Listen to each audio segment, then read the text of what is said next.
Assalamualaikum warahmatullahi wabarakatuh. Perkenalkan, nama saya Dina Andriani dengan NIM A32125200067 dari Fakultas Keguruan dan Ilmu Pendidikan, jurusan Pendidikan Ilmu Pengetahuan Sosial, Prodi Pendidikan Pancasila dan Kewarganegaraan. Hari ini saya akan membahas materi tentang mahasiswa mampu membandingkan hak asasi manusia dan rule of law. Yang pertama, kita ke pengertian hak asasi manusia. Nah, apa sih hak asasi manusia itu? Jadi, hak asasi manusia adalah seperangkat hak yang melekat secara kodrat pada setiap manusia sejak ia lahir. Apa saja hak itu? Contohnya seperti hak untuk hidup, hak beragama, hak berbicara, dan hak untuk kesejahteraan. Nah, ciri-ciri hak asasi manusia itu yang pertama bersifat universal atau tidak melihat latar belakang orang tersebut. Yang kedua tidak dapat dicabut. Selanjutnya tujuan hak asasi manusia. Yang pertama melindungi martabat manusia, yang kedua menjamin kebebasan, tetapi kebebasan itu dibatasi oleh orang lain. Yang ketiga mencegah diskriminasi. Selanjutnya ada dasar hukum hak asasi manusia. Yang pertama itu Undang-Undang Dasar 1945.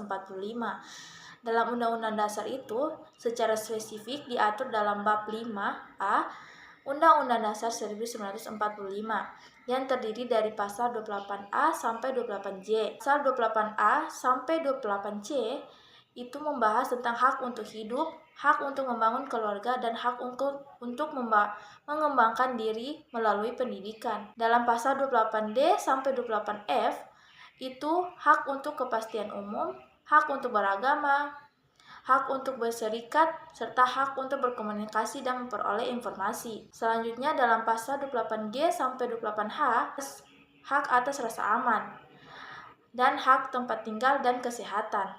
Yang selanjutnya pasal 28I sampai 28J itu membahas tentang hak pelindungan dari diskriminasi serta kewajiban menghormati hak asasi orang lain. Dasar hukum hak asasi manusia selanjutnya adalah Undang-Undang Nomor 39 Tahun 1999. Yang ketiga, Deklarasi Universal Hak Asasi Manusia. Selanjutnya kita ke pengertian rule of law.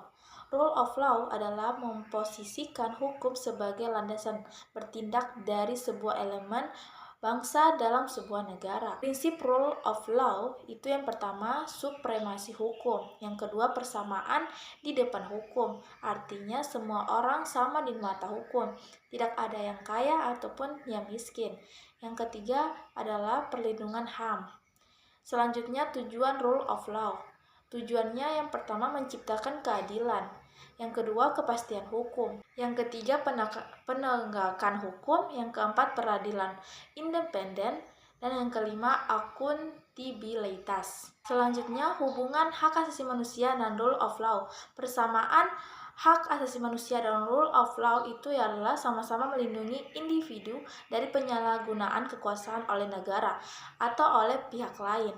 Yang kedua, menjamin keadilan untuk memastikan setiap individu mendapatkan perlakuan yang sama atau yang setara. Berbasis hukum. Jadi, hak asasi manusia dan rule of law itu tidak bisa berdiri sendiri tanpa landasan konstitusi yang kuat. Terus ada perbedaan hak asasi manusia dan rule of law. Perbedaannya, HAM hanya berfokus pada individu, sementara rule of law berfokus pada sistem hukum.